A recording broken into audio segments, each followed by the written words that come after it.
kembali lagi di Sok Jadi Pandit. Seperti yang kita sudah tahu bahwa liga-liga top Eropa itu sudah, ya ada beberapa yang sudah berakhir. Ya, sebagian besar liga top Eropa itu sudah berakhir. eh Sudah ketemu siapa yang juara, siapa yang terdegradasi, siapa yang masuk ke zona Champions League. Ya mungkin ada satu dua liga seperti La Liga. Contoh, masih ada satu sisa match lagi. Tapi seperti Premier League, Bundesliga itu sudah ketemu juaranya, sudah masuk ke pekan terakhir lah kemarin. Nah, ini video akan gue bagi-bagi, jadi gue akan bahas satu-satu. Kita mulai dulu dari Premier League. Ya, di video ini gue akan bahas tentang review musim 2022-2023 Premier League. Nah, pertama kita bahas dulu. Yang juara kita sudah tahu yaitu Manchester City.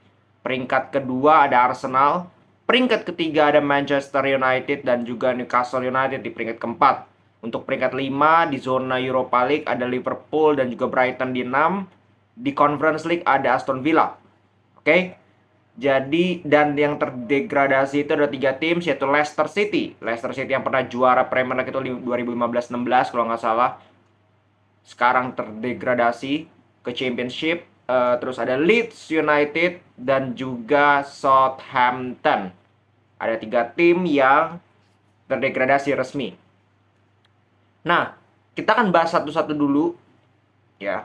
Dari mungkin kita bahas Big Six saja ya. Bagaimana performa mereka di musim ini. Yang pertama untuk Manchester City, sang juara bertahan ya 3 kali beruntun. Juara Premier League, prestasi yang luar biasa. Dan gue melihat City ini kan awal-awal ini memang awal musim sempat nggak konsisten ya, penampilan mereka drop di awal-awal musim. Tapi semenjak Pep balik dari Piala Dunia, mereka mengotak-atik skuadnya, membuang dalam tanda kutip Cancelo, dipinjamkan ke Bayern Munchen, dan dia menemukan formasi andalannya sekarang 3-2-4-1. Permainan Manchester City ini tiba-tiba melonjak drastis. Serius, melonjak drastis. Bagaimana mereka begitu kuat, bukan hanya di Premier League, tapi di Champions League begitu unstoppable kalau menurut gue. Itu berkat dari formasi juga yang ditemukan oleh Pep ini. Ya, kontribusinya terutama John Stones di tengah, dan 4 pemain di belakang Haaland, Kevin De Bruyne, Bernardo Silva, Gundogan, dan juga seorang Grealish. Grealish musim ini luar biasa. Dan itu yang membuat Manchester City musim ini ya juara sih, juara Premier League. Mungkin orang akan mengira ini adalah sebuah apa ya, hal yang dilepas oleh Arsenal. Arsenal punya kans yang luar biasa. Itu juga dikatakan oleh Pep di tengah musim bahwa jangan bicarain juara dulu karena kita masih jauh. Ternyata justru mereka yang juara. Karena apa? Arsenal yang melepas, Arsenal yang kehilangan poin di beberapa match penting. Tapi kalau gue bisa bilang Manchester City terlepas dari Arsenal yang melepas, mereka begitu konsisten. Sehingga walaupun misalkan Arsenal kehilangan poin tapi mereka tidak konsisten pun, mereka juga tidak bisa jadi juara. Tapi Manchester City begitu sangat konsisten. Begitu sangat konsisten. Ya bahkan di 2 pertandingan terakhir kan itu nggak bisa jadi parameter. Lu udah jadi juara resmi. Jadi seri dan kalah. Sebelum itu Manchester City dari 20, berarti dari 36 match itu hanya kalah 4 kali dan hanya imbang 4 kali. Itu paling sedikit di liga. Jadi secara konsistensi, terutama pada saat balik dari Piala Dunia, Manchester City menurut gua sangat layak menjadi juara. Dan menurut gua tahun ini Manchester City adalah tim terbaik. Ya, tim terbaik di dunia. Dari segala aspek. Dari segala aspek. Bahkan tim juniornya kemarin kan juara-juara. Itu kan membuktikan bahwa Manchester City ini as a team itu sudah sangat solid pondasinya. Sehingga mau tim junior, mau tim senior itu sudah berprestasi. Nah, Arsenal ini yang menurut gue cukup luar biasa musim ini, peringkat 2. Ya, musim lalu mereka Europa League. Ya, Champions League aja nggak lolos. Tapi di musim ini bagaimana Arteta membawa tim ini dengan skuad yang relatif muda, yang termuda bahkan di Premier League, tapi bisa sampai detik-detik akhir kemarin sebelum ya 2 pertandingan terakhir lah. Mereka dipastikan tidak bisa jadi juara.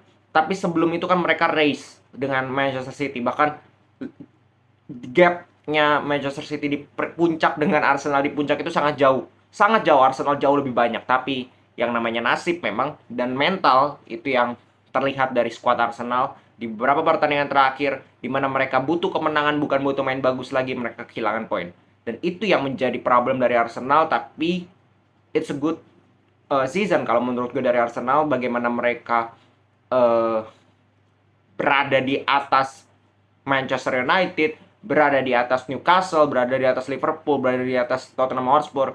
Itu membuktikan dengan poin yang cukup jauh ya, beda dengan United di peringkat 3 itu 9 poin. Dalam arti Arsenal ini, walaupun ya orang boleh bilang ya lu nggak juara sama aja lu gagal dan sebagainya, kita harus bandingkan skuadnya. Skuad Arsenal ini menurutku tidak bagus amat dibandingkan bahkan Chelsea, Liverpool, bahkan Manchester United. Tapi bagaimana mereka bisa berkompet dengan Manchester City, ya sampai detik-detik akhir bisa gue bilang itu prestasi yang luar biasa. Ya, itu untuk Arsenal.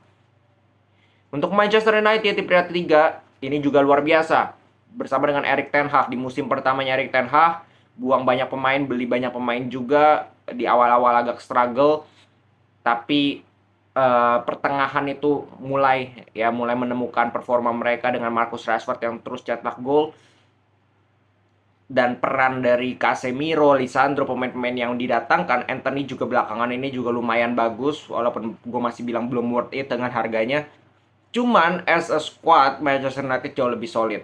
Tapi jangan lupa bahwa Manchester United berada di peringkat 3 sementara itu sekarang musim ini itu bukan karena mereka begitu luar biasa hebat, enggak, tapi Liverpool, Tottenham Hotspur, bahkan Chelsea itu amburadul, sehingga tim-tim seperti Manchester United bahkan Newcastle itu bisa dengan dominan berada di peringkat 3-4. Ya, Liverpool telat kalau gue bilang panas ya, bener-bener di akhir-akhir baru panas, telat sekali, ngejar poinnya itu jauh.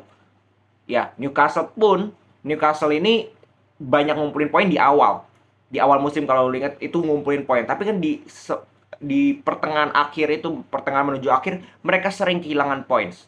Mereka sering banget kehilangan points. Nah, ini yang tidak bisa dimanfaatkan oleh tim-tim seperti Liverpool, Tottenham Hotspur, bahkan Brighton. Mereka juga kehilangan poin. Di saat mereka kesempatan untuk menyalip Newcastle, mereka tidak bisa menyalip. Dan itu yang terjadi di Premier League. Kalau Chelsea kita nggak usah bahas, itu terlalu jauh, terlalu underperform. Nah, kita tinggal lihat bagaimana musim depan ini akan menjadi persaingan yang jauh lebih seru menurut gue, terutama Manchester City yang sudah City sebing City bakal beli pemain lagi kalau gue bilang. Arsenal juga bakal solid lagi dengan Arteta. Manchester United pun demikian. Ini adalah musim judgment day atau judgment year dari Erik ten Hag. Harus ada prestasi yang dia bawa, harus ada kenaikan, jangan juara Piala Ciki doang kalau gue bilang. Newcastle pun ya gue sih nggak tahu ya apakah ini akan jadi Leicester kedua. Ya, Leicester bisa jadi juara Premier League, tapi ingat di musim ini mereka degradasi. Nah, ini Newcastle ini bahaya juga nih. Ya, kalau mereka tidak konsisten, mereka tidak beli pemain-pemain bintang, mereka bisa saja cuma one season wonder. Ya, tapi kita ingat pemiliknya Newcastle ini siapa? Saudi. Dia itu bisa belanja pemain siapa aja bisa didatangin. Neymar pun yang akan hengkang itu bisa aja datang. Bisa aja datang ke Newcastle. Terus pemain-pemain kayak you name it lah, pemain-pemain bintang. Ronaldo jangan heran kalau bisa ke Newcastle. Bahkan pemain-pemain kayak Mbappe itu kemungkinan 2-3 tahun lagi itu bisa aja dicuri sama Newcastle, karena ini tim gak kekurangan duit sama sekali. Investor dari Arab ini ya kalau udah ngeluarin duit semuanya lewat. Itu Manchester City lewat, bahkan PSG pun lewat. Jadi hati-hati. Dan mereka sudah punya Champions League. Artinya apa? Financial fair play, mereka melowongkan mereka untuk belanja banyak pemain, belanja duit yang banyak. Nah, ini yang akan kita tunggu Newcastle, apakah mereka akan belanja gila-gilaan. Mulai dari Neymar kalau menurut gua. Itu yang paling realistis, karena Neymar mau cabut, ya kemungkinan besar akan cabut. Messi sih juga akan cabut, cuman Messi gua nggak yakin ke Newcastle. Kalau Neymar itu gue masih punya feeling dia akan bisa ke Newcastle.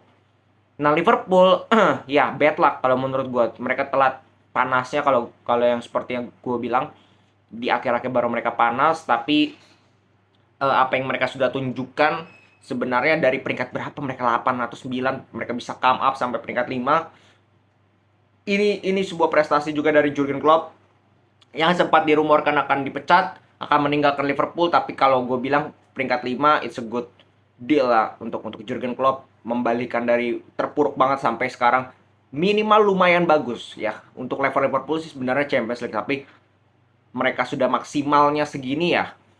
Mau apa dikata? Ya mau apa dikata, dan tinggal Klopp jelas akan butuh banyak pemain juga. Milner, Firmino itu sudah out ya, itu ada 2 pemain lagi dan gue lupa itu nggak terlalu ide sih pengaruh. Itu kan sudah out, artinya mereka harus belanja pemain lagi. Mereka harus belanja pemain lagi, terutama di pelapis TAA, Robertson, pelapis lini tengah, itu penting sekali. Pelapis Thiago, siapa pelapis Thiago itu nggak ada. Ya itu yang harus diperhatikan oleh Liverpool. Kalau mereka mau bersaing lagi musim depan, nggak kalah start lagi, mereka harus belanja banyak pemain. Banyak pemain bagus. Manajemen harus keluar duit. Oke? Brighton pun demikian. Brighton itu De Zerbi sudah konfirmasi Caicedo dan juga si siapa McAllister itu akan leave the club, akan meninggalkan klub. Artinya ini memang Brighton ini luar biasa ya. Mereka jual banyak pemain. Pemain bintang dikit mau keluar, silahkan keluar. Ada aja penggantinya. Ada aja penggantinya dan tidak kalah bagus. Itu yang menurut gue luar biasa apa yang dilakukan oleh Brighton. Dan ya kalau untuk bersaing di papan atas menurut gue Brighton belum bisa ya. Karena kalau kita lihat kebijakan tim papan atas dengan Brighton ini berbeda. Brighton ini lebih ke klub yang menyediakan calon-calon bintang yang dibeli oleh klub-klub yang di atas mereka. Jadi sulit kalau mereka untuk bersaing dengan klub-klub yang membeli bintang-bintang mereka. Ya itu menurut gue. Mungkin mereka bisa bersaing di Europa League atau Conference League, itu hal-hal yang wajar untuk seorang Brighton. Nah, untuk Tottenham Hotspur, Spurs ini seperti yang dikritik oleh Conte, kalau nggak mau seperti ini terus, mereka harus rombak total squad. Ya, pemain-pemain senior kayak Eric Dyer yang nggak ada gunanya sama sekali, bahkan Doris, bahkan Harry Kane kalau perlu itu mending dicabut. Mending dicabut dan diganti oleh pemain-pemain yang jauh lebih punya eagerness untuk jadi juara. Ya, eagerness untuk mengembalikan posisi Spurs waktu itu dengan Pochettino minimal peringkat 2 atau bersaing lah di papan atas, bukan seperti ini. Ini nggak masuk Eropa apa-apa loh. Conference League nggak masuk, Europa League nggak masuk. Jadi ini menyedihkan untuk Spurs. Begitu juga dengan Chelsea. Chelsea lebih parah lagi dengan Pochettino. Kita lihat musim depan apakah bisa Pochettino mengolah ini tim yang sudah broken habis dan pemainnya overload, terutama di lini depan. Ya banyak pemain yang harus dijual karena financial fair play. Mereka nggak main di Eropa apa-apa, pendapatan juga dikit. Iya, siap-siap aja mereka akan kehilangan banyak pemain musim panas ini.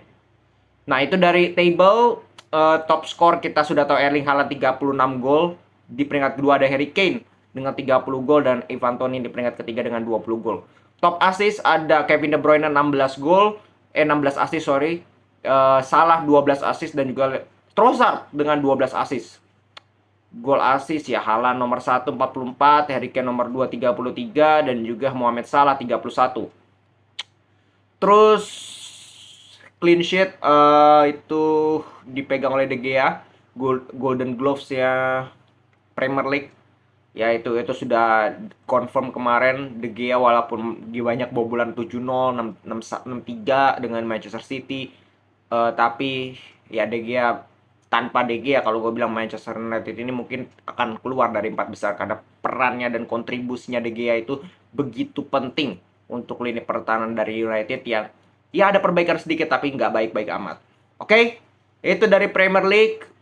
Selamat untuk tim yang lolos ke Champions League, lolos ke zona Eropa, dan untuk tim yang terdegradasi ya kita cuma bisa berharap kalian akan kembali lagi mungkin musim depan. Leicester terutama dengan Leeds ini adalah tim-tim yang sebenarnya sering merepotkan justru tim besar, tapi sering kehilangan poin lawan tim-tim yang mediocre. Itu yang menjadi kelemahan mereka. Sayangnya tim yang mediocre itu lebih banyak dibandingkan tim besar di Premier League, sehingga poin yang mereka kumpulkan tidak cukup untuk membawa mereka tetap di Premier League, di liga terkaya dan terkomersil seluruh dunia.